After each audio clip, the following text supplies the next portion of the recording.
Assalamualaikum warahmatullahi wabarakatuh. Perkenalkan, nama saya Sri Wahyuni. Saya dari kelas 11 Perawat. Assalamualaikum warahmatullahi wabarakatuh. Kepada seluruh hadirin yang saya hormati dan saya banggakan. Pertama-tama, marilah kita memanjatkan puja dan puji syukur kehadirat Allah Subhanahu wa Ta'ala yang telah memberikan kita taufik, rahmat, dan hidayahnya kepada kita semua, sehingga dapat bersilaturahmi bersama di sini memperingati hari Isra Mi'raj. Mari kita bersolawat kepada Nabi Agung Muhammad Shallallahu Alaihi Wasallam yang telah memberikan petunjuk dari hal yang telah menjadi hal yang benar. Semoga kita semua yang ada di sini mendapatkan syafaat darinya di hari akhir nanti. Amin. Amin ya robbal alamin. Para hadirin yang dimuliakan Allah, perlu kita tahu bahwa 14 abad yang lalu terjadi sejarah yang sangat besar bagi umat manusia. Bahkan tidak sedikit yang masih mengabaikannya kejadian ini. Apabila kita masih mengaku beriman dan percaya kepada Nabi dan Rasul, kita wajib juga untuk percaya terhadap peristiwa ini. Isra Mi'raj yaitu perjalanan Nabi Agung Muhammad Shallallahu Alaihi Wasallam bersama dengan malaikat Jibril menuju ke langit dan menerima perintah sholat 5 waktu. Perjalanan ini adalah satu-satunya perjalanan dalam sejarah umat Islam menuju ke langit ketujuh dalam waktu yang amat sangat singkat. Perjalanan dimulai dari Masjidil Haram di Mekah ke Masjidil Aqsa di Al-Quds. Kemudian dilanjutkan dengan menembus langit tertinggi hingga batas yang tidak dapat dijangkau oleh ilmu pengetahuan manusia, bahkan oleh makhluk lain seperti jin dan lainnya. Seperti kejadian ini terjadi dalam waktu semalam. Ini adalah salah satu mukjizat paling menakjubkan yang diterima Nabi Muhammad Shallallahu Alaihi Wasallam. Dalam peristiwa ini, perjalanan Nabi Muhammad Shallallahu Alaihi Wasallam dari Masjidil Haram di Mekah menuju Masjidil Aqsa di Palestina dan kemudian naik ke Sidratul Muntaha merupakan peristiwa yang sangat fenomenal dan disebut dengan peristiwa Isra Mi'raj. Dalam perjalanan ini, Nabi Muhammad SAW dan seluruh umatnya mendapatkan perintah untuk melakukan ibadah wajib, yakni sholat 5 waktu langsung dari Allah Subhanahu wa Ta'ala. Sholat merupakan hal yang sangat penting bagi keimanan kita. Bahkan, ibadah wajib ini akan dihisab pertama kali pada saat hari pembalasan nanti. Sholat 5 waktu merupakan ibadah wajib yang dilakukan oleh umat Islam setiap harinya. Bahkan, perintah ini diturunkan oleh Allah Subhanahu wa Ta'ala langsung.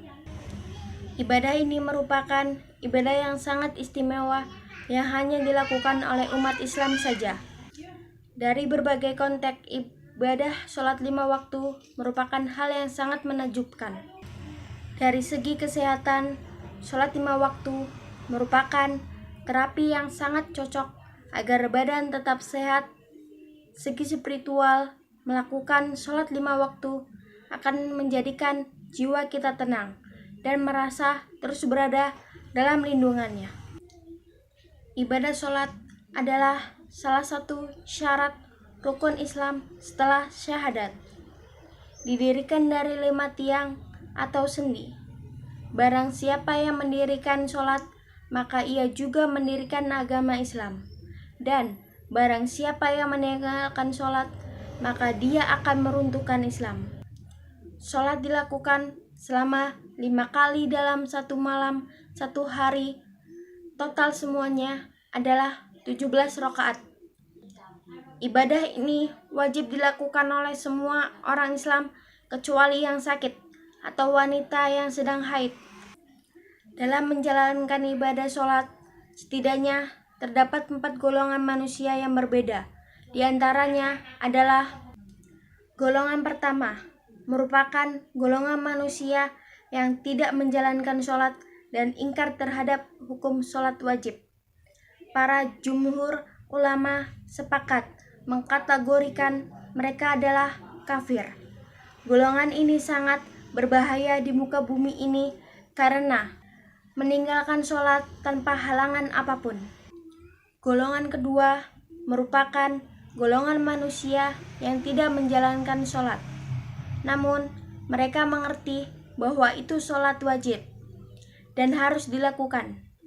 Mereka berdalih malas atau sibuk dalam pekerjaan. Para ulama mengkategorikan sebagai golongan fasik, yaitu yang menyimpang dari ajaran Allah. Golongan ketiga merupakan golongan manusia yang mengerjakan sholat tetapi mengerjakannya tidak benar atau asal mengerjakannya saja. Mereka tidak mengerti esensi dari sholat bagi umat Islam, bahkan hanya menggugurkan kewajiban sholat saja. Nah, sementara golongan terakhir adalah mereka yang mengerjakan sholat dengan benar sesuai syariat Islam. Nah, berikut beberapa tempat-tempat bersejarah peristiwa Isra Mi'raj yang penuh arti dan makna. Yang pertama, Masjidil Haram. Di dalam Masjidil Haram ini terdapat Ka'bah dan juga makam Ibrahim. Masjidil ini terletak di kota Mekah. Sebelumnya, Masjidil Haram ini hanya berupa tanah lapang dan bangunan Ka'bah tepat berada di tengah dan di sekitarnya terdapat rumah-rumah penduduk. Kemudian, umat dan penguasa Muslim membangun gedung atau bangunan yang mengelilingi Ka'bah tersebut. Yang kedua, ada Taibah atau Madinah. Taibah atau Ta'bah sendiri artinya adalah negeri sumber segala pengetahuan, dan negeri inilah kota Madinah.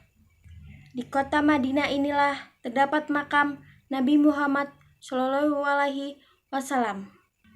Pada zaman dahulu dan sampai sekarang, tepat ini telah menjadi tempat hijrah umat Muslim. Yang ketiga ada Tursina.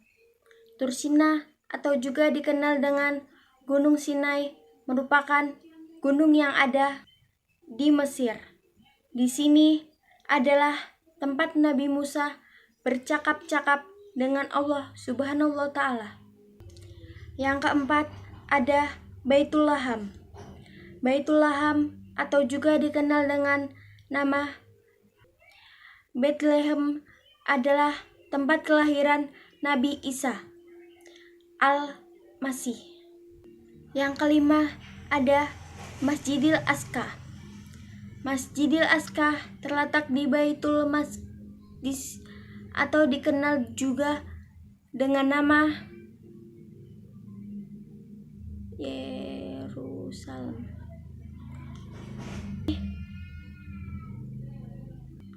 Terdapat Masjid Qubatus Syahrah dan Masjid Aqsa. Hikmah Isra Mi'raj Nabi besar Muhammad SAW. Perintah sholat dalam perjalanan Isra dan Mi'raj Nabi Muhammad SAW kemudian menjadi ibadah wajib bagi setiap umat Islam dan memiliki keistimewaan tersendiri dibandingkan ibadah-ibadah wajib lainnya. Sehingga dalam konteks spiritual, imanah maupun perspektif rasional ilmiah, Isra Mi'raj merupakan kajian yang tak kunjung kering, inspirasi dan hikmahnya bagi kehidupan umat beragama Islam. Salah satu momen penting dari peristiwa Isra Mi'raj yaitu ketika Rasulullah Shallallahu Alaihi Wasallam berjumpa dengan Allah Subhanahu wa Ta'ala. Ketika itu, dengan penuh hormat, Rasul berkata, "Segala penghormatan, kemuliaan, dan keagungan hanyalah milik Allah saja." Allah Subhanahu wa Ta'ala pun berfirman, "Assalamu alaika ayyuhan nabiyyu warahmatullahi wabarakatuh."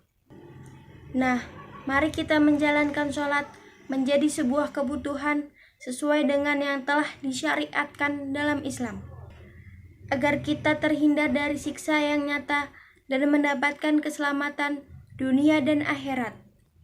Demikian ceramah yang bisa saya berikan, kurang lebihnya mohon maaf. Wassalamualaikum warahmatullahi wabarakatuh.